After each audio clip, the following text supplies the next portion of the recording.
তাই আপনাদেরকে অনুরোধ, আমরা যেন প্রত্যেকে নিজের জায়গা থেকে নিজের দায়িত্বটা পালন করি।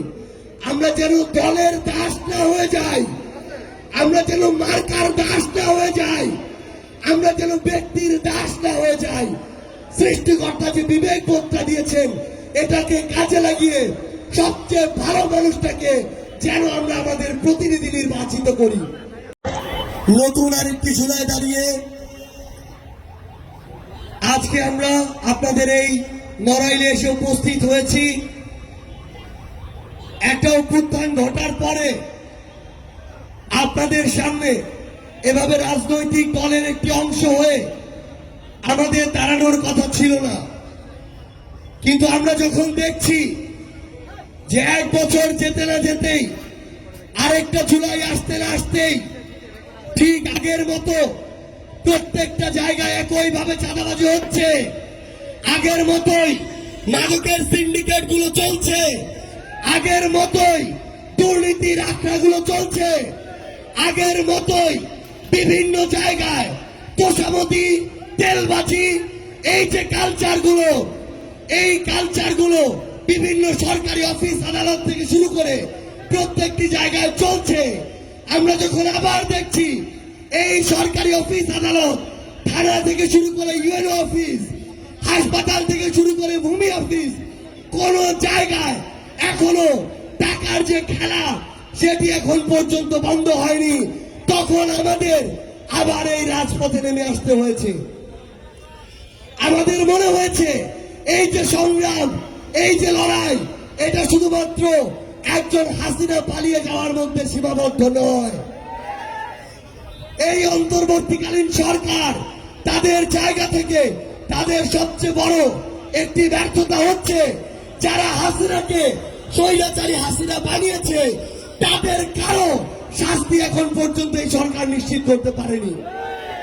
আপনারা যদি দেখেন ওই জুলাই আগস্টে আমলাতন্ত্রের সচিবালয় থেকে শুরু করে সরকারি অফিসে বিভিন্ন নামে বেনামে বিভিন্ন সরকারি কর্মকর্তা কর্মচারী হাসিনার তোষামোদি করতে রাজপথে নেমে এসেছিল, কিন্তু যারা সরকারি সুযোগ সুবিধা নিয়ে হাসিনার তোষামোদি করতে জনগণের বিপক্ষে গিয়ে রাজপথে নেমে আসলো, তাদের শাস্তি এখন পর্যন্ত কেন নিশ্চিত করা হলো না?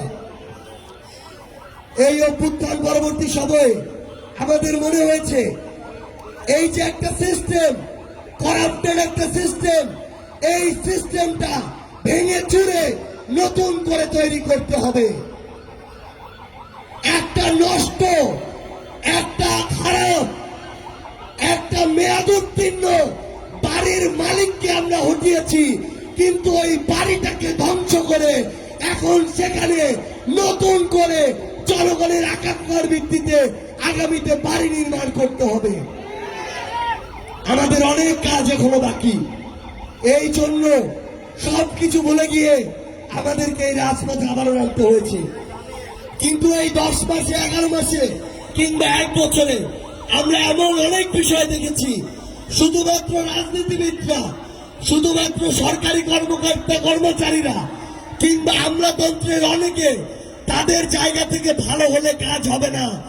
আমরা যারা সাধারণ জনগণ আছি আমাদেরও ভালো হতে হবে। আমাদের মধ্যে অনেকে আছি ছোটখাটো ব্যবসা করি, বিভিন্ন জায়গায় কাজ করি, হয়তো রিক্সা চালাই, অটো চালাই, কিন্তু আমরা যদি সুযোগের অভাবে সৎ হই তাহলে দেশের অগ্রগতি সম্ভব না। এখানে কোনো রিক্সা নাই, যেই ভাড়া 50 টাকা, রিক্সা নাই দেখে আমি 100 টাকা চাইলাম, এই মানসিকতা নিয়ে ভালো দেশ হবে না। বাজারে একটা সবজির দাম 100 টাকা, বাজারে অন্য দোকানে সেই সবজি নাই, আমি 200 টাকা চাইলাম, আমি যদি এই সুযোগ সন্ধানী হই দেশের অগ্রগতি হবে না। আমি একটা ব্যবসা করি, আমার এখানে এলপিজি গ্যাস আছে, নরমালি দাম 150 টাকা, বাজারে সংকট, আমি এখন 1500 টাকা চাচ্ছি। আমি যদি এমন ধান্দাবাজ ব্যবসায়ী হই দেশের উন্নতি হবে না। আমাদের প্রত্যেকের নিজেদের জায়গা থেকে নিজেদের দায়িত্বটা পালন করতে হবে। আমরা আপনাদেরকে অনুরোধ করব, অভ্যুত্থান পরবর্তী বাংলাদেশে দয়া করে আপনারা সুপারিশের আশায় কিছু কিছু নেতার পিছে পিছে ঘোরার অভ্যাসটা যে আছে আমাদের অনেকের, এটা আমাদেরকে বন্ধ করতে হবে। আমি আপনাদেরকে অনুরোধ করব, ভোটের আগে দয়া করে আপনারা আপনাদের বিবেককে, ব্যক্তিত্বকে 500-1000 টাকার কাছে বিক্রি করে দিয়েন না। আমরা আপনাকে অনুরোধ করব, ওই একদিনে একজন নেতার কয়েকটা টাকার কাছে বিক্রি হয়ে ওই নেতার কাছে নিজেকে 5 বছরের জন্য বিক্রি করে দিয়েন না। একজন নেতার কাছে 1000 টাকা নিয়ে একটা ভোট যদি আপনি দেন, ওই নেতা পরের 5 বছর আপনার কাছে 10 টাকা যে টাকা নিলে তাকে দায় দেওয়ার মতো বিবেক আপনার থাকে না, তাকে দায় দেওয়ার মতো অধিকার আপনার থাকে না।